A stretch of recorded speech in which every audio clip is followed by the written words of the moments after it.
Vamos voltar para o final dos anos 90. A Renault estava no auge. O Clio de segunda geração, lançado em 98, não era apenas um sucesso, era um fenômeno. Rapidamente, se tornou o carro mais vendido na França, e uma presença constante por toda a Europa. Era o carro compacto por excelência. Econômico, prático e charmoso. Era o tipo de carro que sua mãe usaria para ir ao supermercado. Ou o primeiro carro de um universitário. Ele tinha uma presença tão comum que se tornou quase invisível. Era, em uma palavra, sensato. Mas e se eu te dissesse que a Renault pegou esse carrinho de dia a dia, arrancou os bancos traseiros e enfiou lá atrás um motor V6 de 3.0 litros? Pois é, essa é a história ousada, insana e absolutamente brilhante do Renault Clio V6, um super carro disfarçado de carro popular. Uma máquina tão radical que, em teoria, nunca deveria ter existido, mas felizmente para nós, existiu. Se você curte uma boa história automotiva, você está no lugar certo. Então se inscreva no canal porque há mais loucuras sobre rodas como esta vindo por aí. Para entendermos como o Clio V6 sequer aconteceu, temos que viajar no tempo, para uma era de ouro da Renault. O final dos anos 90 e o início dos anos 2000 foram um período de criatividade sem limites para a marca francesa. Eles não tinham medo de arriscar. Foi a era que nos deu o Avantime, aquela mistura bizarra de coupé e minivan, e o Velsat, um sedã de luxo que parecia ter saído de algum jogo futurista. Havia uma sensação de ousadia no ar, uma vontade de quebrar as regras. No centro de tudo isso estava o Clio. A segunda geração, de 98, era maior, mais redonda e mais espaçosa que a anterior, e um sucesso de vendas absoluto. A Renault já tinha um histórico de apimentar seus carros pequenos, claro, como o lendário Clio Williams de 93. Mas dessa vez, eles queriam fazer algo diferente, algo verdadeiramente radical. A inspiração não veio de uma planilha de marketing. Veio da própria história da marca,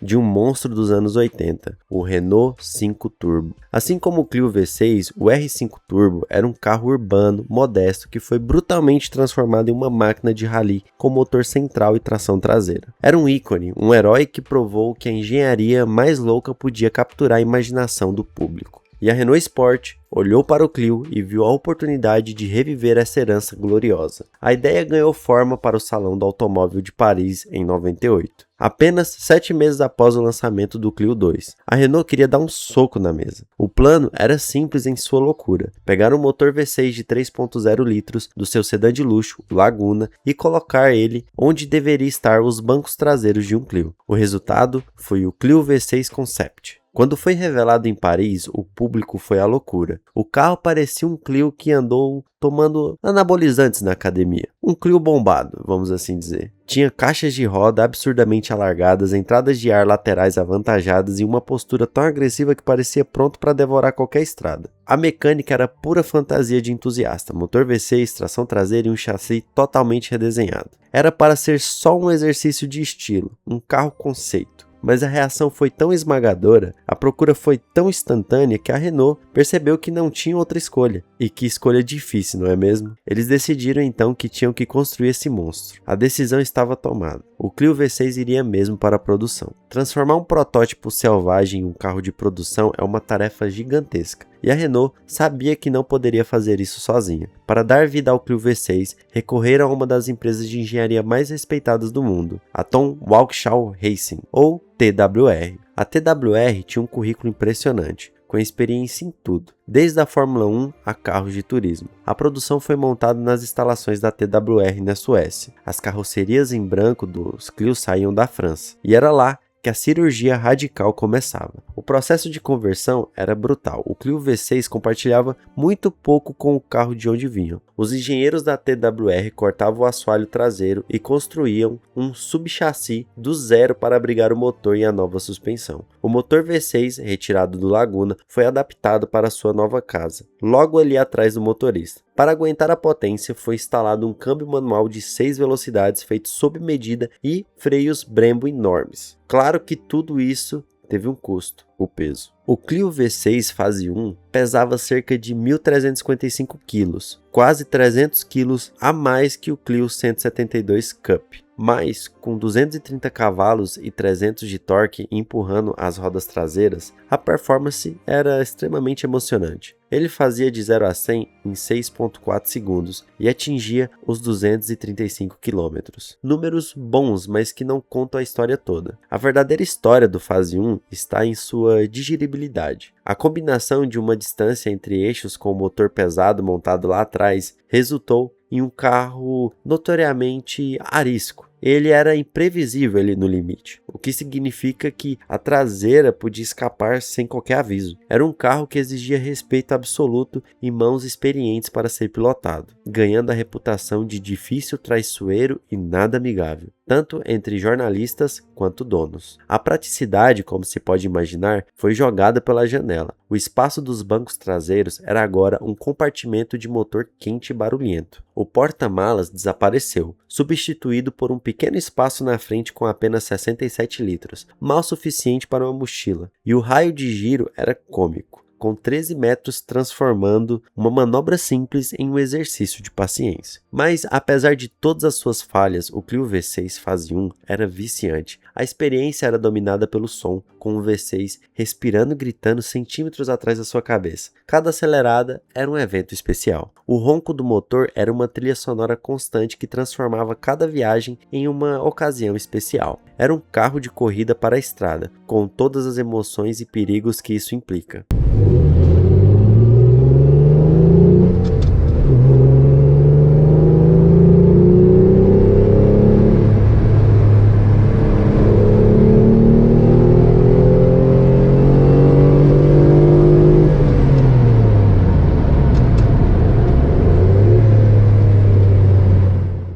Entre 2001 e 2003 foram construídas 1.513 unidades do Fase 1. Era um carro imperfeito, um diamante bruto, mas que estabeleceu uma lenda. Ele era a prova de que a Renault realmente teve a coragem de levar sua loucura até o fim. Mas a história não acaba aqui. A Renault sabia que podia fazer melhor. Para resolver os problemas do primeiro carro, a Renault voltou para a prancheta. Dessa vez, decidiram trazer a produção para casa, para as instalações da Renault Sport em Dieppe, na França, o berço espiritual dos carros da Alpine. A missão era clara: refinar o Clio V6, domar sua natureza selvagem sem matar a sua alma. O resultado foi o Clio V6 Fase 2, lançado em 2003. Visualmente, adotou o facelift do resto da linha Clio, com faróis mais angulares e um design mais afiado. Mas as mudanças mais importantes estavam escondidas. A Renault Sport fez uma revisão completa no chassi. A distância entre eixos foi aumentada, as bitolas alargadas e a suspensão traseira completamente redesenhada para ser mais estável, com molas mais firmes e amortecedores recalibrados, ajudando assim a controlar melhor o carro, tornando ele mais previsível e confiável no seu limite. Mas a maior evolução aconteceu no coração dessa besta. Para extrair mais potência do V6, a Renault Sport fez algo inesperado. Pediu ajuda à Porsche Engineering, e os engenheiros alemães, mestres da otimização, fizeram sua mágica no motor. Focaram em melhorar a respiração do V6, redesenhando a admissão e o escape e afinando a injeção. O resultado foi espetacular. A potência saltou de 230 para 255 cavalos disponíveis a estonteantes 7.150 RPM. O torque também subiu, e a caixa de câmbio foi revisada com relações mais curtas. Na época, o Clio V6 Fase 2 se tornou o hot hatch de produção mais potente do mundo. Com as melhorias, o Fase 2 era um carro visivelmente mais rápido. A arrancada de 0 a 100 caiu para 5,8 segundos e a velocidade máxima subiu para 245 km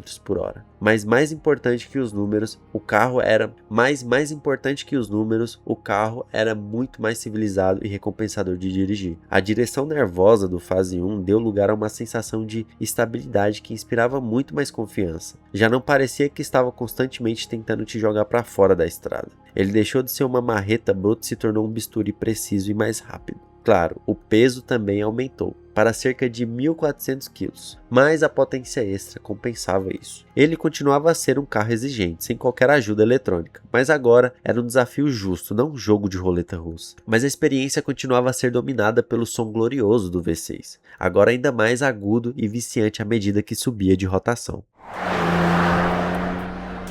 A produção do Fase 2 ocorreu de 2003 a 2005, com 1.309 unidades saindo da fábrica em Dieppe. Essa versão refinada é hoje a mais desejada pelos colecionadores, representando o auge do conceito. Foi a versão que cumpriu a promessa inicial, a de ser um supercarro compacto, perfeitamente equilibrado entre a loucura e a técnica. Quando a produção terminou em 2005, apenas 2.822 Clio V6, somando as duas fases, tinham sido construídos à mão. Para se ter uma ideia, a Ford produzia mais Fiestas em um único dia. E essa extrema raridade é uma parte fundamental do seu apelo hoje. Não era um carro de massa. Cada Clio V6 era uma peça de artesanato, uma declaração de intenções da Renault. Seu legado é gigantesco. Primeiro, é o sucessor espiritual direto do R5 Turbo, pegando a mesma fórmula do motor central em um hatchback e atualizando para uma nova geração, mantendo viva aquela chama de irreverência da Renault. E é um lembrete de uma era em que grandes montadoras ainda tinham a coragem de lançar projetos movidos pela paixão e não por pesquisas de mercado. O Clio V6 também redefiniu o que um hot hatch poderia ser. Enquanto os rivais focavam em extrair mais e mais potência de motores de 4 cilindros com tração dianteira, a Renault rasgou o livro de regras. Eles criaram um super hatch, um carro que oferecia a experiência exótica de um supercarro de motor central na silhueta de um carro compacto. Além da sua versão de rua, existiu o Clio V6 Trophy. Essa foi, na verdade, a primeira encarnação do projeto, um carro de corrida puro para uma competição de monomarca. Com 285 cavalos, um câmbio sequencial e um interior totalmente depenado, o Trophy era uma besta de circuito que cimentou a reputação do Clio V6 no esporte a motor. Hoje, o Clio V6 é um ícone cult absoluto. É adorado por entusiastas, celebrados em vídeos virais, fóruns e encontros de carro. Seu valor no mercado de colecionadores tem disparado, com exemplares bem conservados atingindo preços de supercarros modernos. É o preço da raridade, da engenharia única e, acima de tudo, de sua história. Ele representa um tipo de carro aquele tipo de carro que realisticamente nunca mais veremos. Em uma era de eletrificação e regulamentações rigorosas, a ideia de colocar um V6 a gasolina em um carro do tamanho de um Clio é simplesmente impensável. É por isso que seu legado é tão poderoso. Ele não é apenas um carro rápido, ele se tornou um monumento à criatividade, à engenharia audaciosa e à pura paixão por automóveis. O Renault Clio V6 é muito mais do que a soma de duas partes. Não se trata de números, de potência ou tempos de volta. Ele é a personificação de uma ideia gloriosamente irracional. A prova de que às vezes as melhores ideias não são as mais lógicas. É a história de como uma equipe de engenheiros apaixonados convenceu uma gigante automotiva a construir um sonho. De um conceito chocante a um carro de produção em duas fases. Uma selvagem e outra totalmente refinada. O Clio V6 gravou um nome na história. Ele representa o auge da loucura da Renault Sports em um momento em que a paixão venceu a praticidade. Seu ronco é inconfundível e sua silhueta musculosa garante que, enquanto existirem entusiastas de carro, a lenda do pequeno Clio com coração de supercarro vai continuar a ser contada.